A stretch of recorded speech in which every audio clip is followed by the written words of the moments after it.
a line she never meant to cross.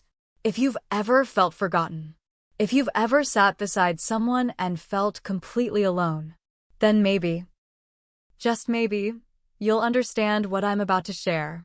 Subscribe now to Heartfelt Tales Unfold, because sometimes the quietest stories are the ones that break us most. I've been married to Jordan for 11 years. He's not a bad man. He's not cruel. He pays the bills. He remembers birthdays. He kisses our kids goodnight, even when they're already asleep. He does enough. But somewhere along the way, he stopped seeing me. He'd walk through the door and ask what was for dinner before he even looked up. We used to talk about everything. Now, most days, we just talk about groceries, the mortgage, the schedule for next week. His hugs started to feel like habits. His kisses? Like punctuation. And his touch. It faded like wallpaper in a room no one visits anymore. I told myself it was normal. That after a decade together, this is just what marriage becomes. Predictable. Quiet. Comfortable. But it didn't feel like comfort. It felt like loneliness, wearing a wedding band. Then there was Caleb, Jordan's best friend since college. The cool uncle to our kids. Always around for birthdays, BBQs, house repairs. He had this way of leaning in when you talked, like nothing else in the world mattered more than your words. Even when I was just talking about laundry or what color to repaint the guest room, he made it feel like poetry. He was warm, present. Not in the loud, flashy kind of way, but in the kind of way that feels like sunlight through the blinds. Soft, quiet, but it stays on your skin. He noticed the little things, a new haircut Jordan didn't mention. The tired look in my eyes I tried to hide with concealer. He'd say, "Rough week." And he'd mean it. We never had a moment that crossed a line. Not then. He'd come by with tools Jordan forgot to borrow. Fix the squeaky gate. Tighten the loose doorknob. He'd stay for coffee, sometimes dinner. He was always just there. And in a house that felt increasingly hollow, Caleb became the only space that felt full. I never planned it. I didn't sit there waiting for his visits. But I noticed the way my heart lifted a little when I heard his truck pull into the driveway. The way I straightened my blouse before answering the door. The way I laughed a little louder when he was around. I told myself it was harmless. That he was just a friend. But deep down, I knew better. Because every time he smiled at me, every time he asked how I was doing, not as a formality, but like he truly wanted to know, I felt something wake up in me. Something I thought had died years ago. It's easy to tell yourself you're just being friendly. That it's nothing. But when your body starts remembering what butterflies feel like, it's not nothing. It's a warning. And I ignored it. It was a Thursday evening. Jordan came home late, again. Dropped his bag, mumbled something about a last-minute business trip. Said he'd be gone all weekend. Just shrugged and kissed my forehead like he always did. No apology. No warmth. Just routine. He left before sunrise the next day. No goodbye. Just the sound of the front door closing. That night, the house felt too quiet. The kind of quiet that settles in your bones. The kids were asleep early. I stood in the kitchen, sipping lukewarm tea, just existing. Then came the knock. 2 soft taps. It was Caleb, holding a toolbox and that familiar half-smile. Said he figured Jordan forgot to finish the deck again. Said he had a few hours to spare and thought he'd help out. I let him in. No hesitation. He got to work outside, and I made coffee, the kind he liked. Hazelnut, 2 sugars. I knew, without asking. We sat on the porch afterward, the deck behind him half done, the sky above us fading into a soft gray. It was peaceful, but not innocent. He looked at me. Really looked. Then said, "New hair." I nodded. It had been 3 weeks. Jordan hadn't noticed. Caleb smiled. "It suits you. You look softer." I felt my breath catch. Not from the compliment itself, but from the way he said it. Like he meant it. We talked a little more about nothing, really. But it felt like everything. And just before he stood to leave, he looked at me, eyes steady, voice low. "If I ever ask something of you," he said, "just promise me you'll hear me out. You can say no, but just hear me out." I didn't know what he meant. Not fully, but my chest tightened, and my mouth went dry. I nodded. He didn't ask anything that night. But the way he looked at me, it lingered. Long after he left. Long after I climbed into bed alone. I laid there in the dark, staring at the ceiling, wondering what I'd just agreed to. Wondering why my heart was racing. And the part that scared me the most wasn't the question he didn't ask. It was that part of me deep down didn't want him to stop looking at me that way. Didn't want him to leave. Didn't want the night to end. I should have stopped it there. Drawn the line. Closed the door. But part of me didn't want to. I kept replaying that night in my head. Not the words. Just the look in his eyes. The way he paused before leaving, like he wanted to say more. Like he was waiting for me to say something. And the way he looked at me, not like a friend. Not like someone's wife. But like a woman. A woman worth wanting. It had been so long since I'd felt that.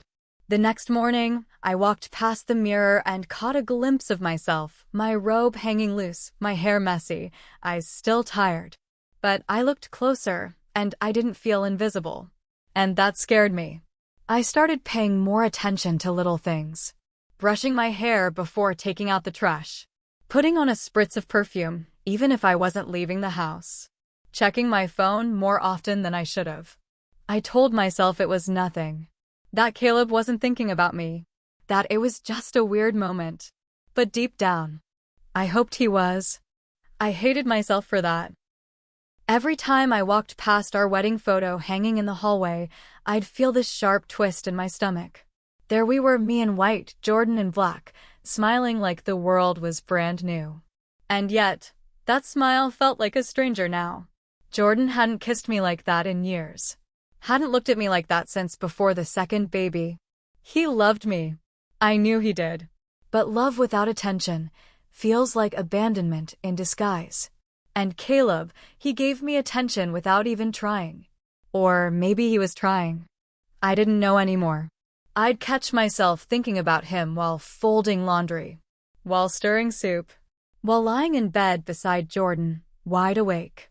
The guilt would rise like a tide, then pull back again the moment I remembered how Caleb made me feel like I mattered. Like I was still worth noticing. I started noticing the way I dressed on weekends, how I'd choose softer fabrics, subtle lipstick, even if I told myself it was just for me. But it wasn't. It was for the possibility that he might show up, that he might knock on the door and stay for coffee and smile the way he did last time. Was it about him? Or was it about the ache inside me that I couldn't name and didn't want to confront?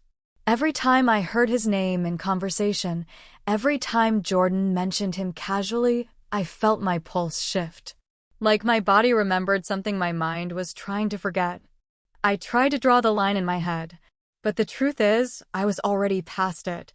I hadn't touched him, but I was letting him touch something deeper. Was it loneliness? Or was it betrayal in slow motion? And if I couldn't tell the difference, did that mean the line had already been crossed?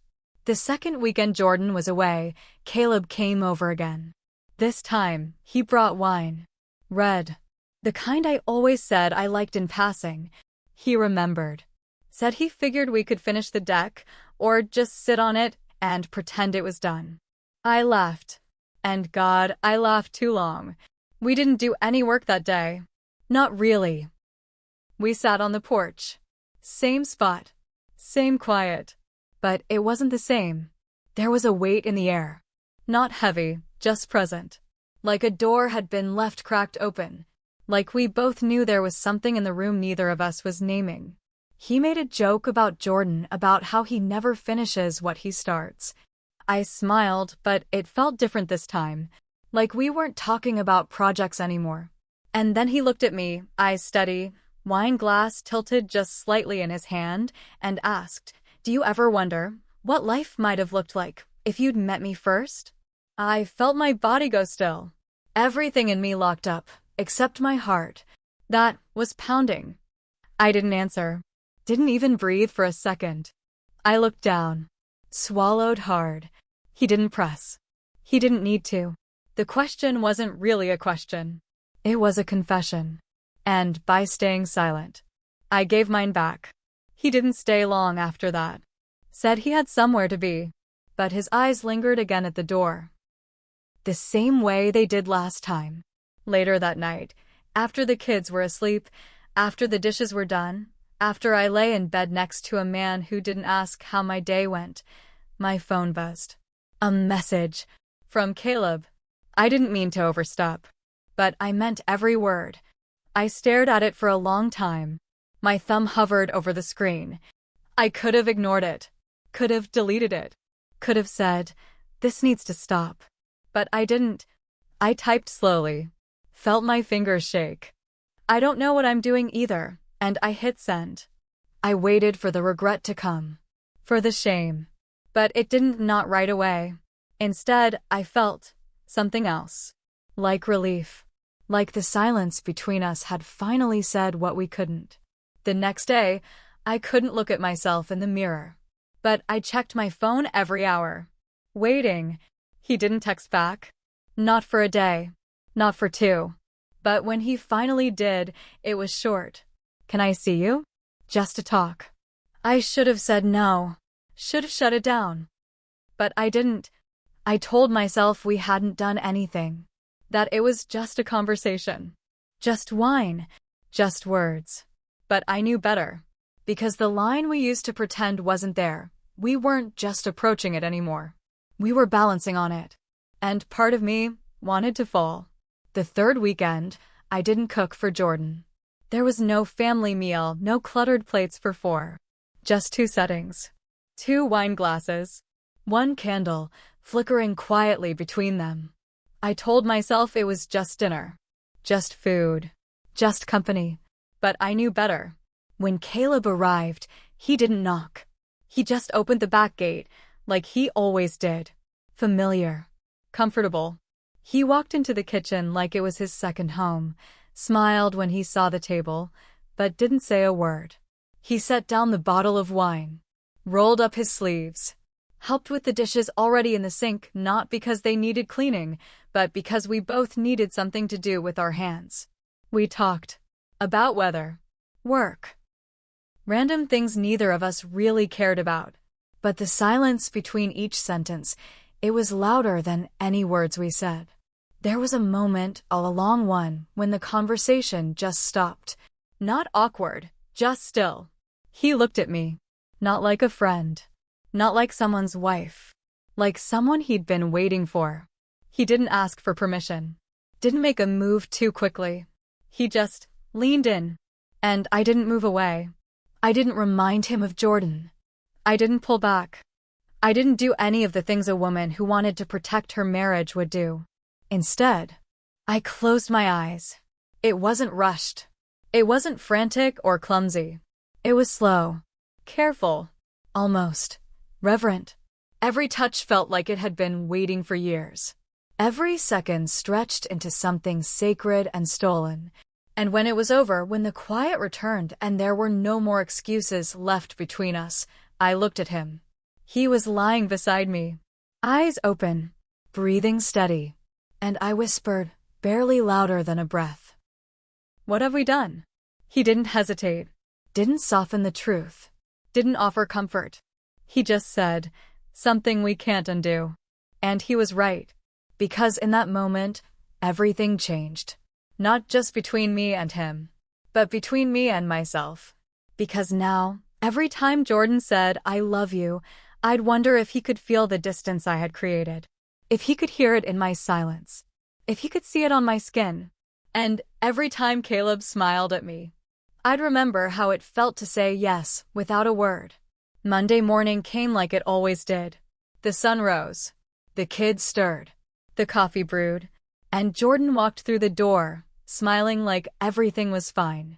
He wrapped his arms around me, kissed my forehead, told me he missed me.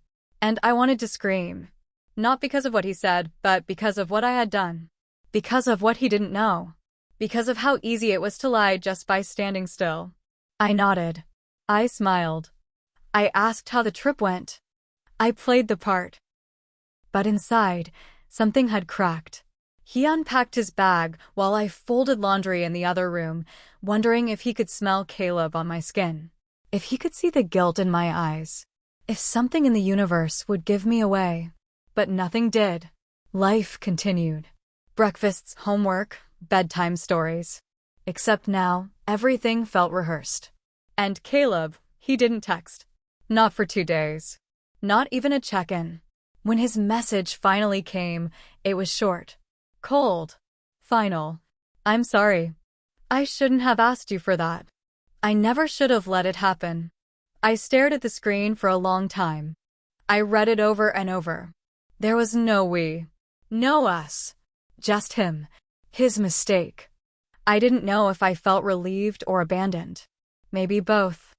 I didn't reply. I told myself it was better this way. Cleaner. Safer. But the silence felt like punishment. I tried to fall back into routine, packing lunches. Smiling at PDA meetings. Laughing at Jordan's dry jokes at dinner. But nothing felt real anymore. Not my laugh. Not my smile. Not even my reflection. I started jumping at every phone notification. Even when I knew it wouldn't be him. I started flinching when Jordan touched me, not because it hurt, but because I didn't feel anything. And that scared me more than anything. I started noticing all the lies I told, the small ones, the quiet ones, like pretending I was tired just to avoid intimacy, like saying I love you just to fill silence, like smiling during conversations that made me feel like a stranger in my own home. And then, the truths I never said, the ones I buried, like how I missed Caleb's voice, like how I replayed that night in my head, even when I didn't want to. Like how a part of me still longed for something I couldn't name. Jordan didn't notice. Or maybe he did, and just didn't want to ask the questions that might lead to answers he couldn't handle. Either way, I was drowning in a life I had built. A life that used to fit, until I stepped outside of it. And now, no matter how hard I tried to shrink myself back in, the seams didn't hold. I wish I could say it ended after that night. That we drew a line and honored it. That we never spoke again. That we walked away before anything else could break. But truth is, some nights I still wonder. I wonder what would have happened if I'd answered his message differently. If I'd said, "You're right. We never should have." If I'd blocked his number. If I'd confessed everything to Jordan in one breathless, desperate attempt at redemption. But I didn't. Instead, I let the silence stretch, until it turned into a shadow that followed me everywhere I went. I started questioning everything. My marriage. My choices. Myself. Was it just a moment of weakness? Or was it the truth, finally clawing its way out of the life I had built around pretending? Do I still love Jordan? Or do I just love the idea of what we used to be? The memory of when we were younger, before the exhaustion, the distance, the forgetting. Sometimes, I look at him while he's sleeping peaceful, unaware, and I feel this ache I can't describe. Not guilt. Not grief. Just emptiness. Like I lost something I didn't realize was precious until I broke it. And Caleb. I don't know if I miss him, or if I just miss the version of myself I was when he looked at me. Sometimes I think about telling Jordan. Laying it all out. Every word. Every reason. Every regret. But then I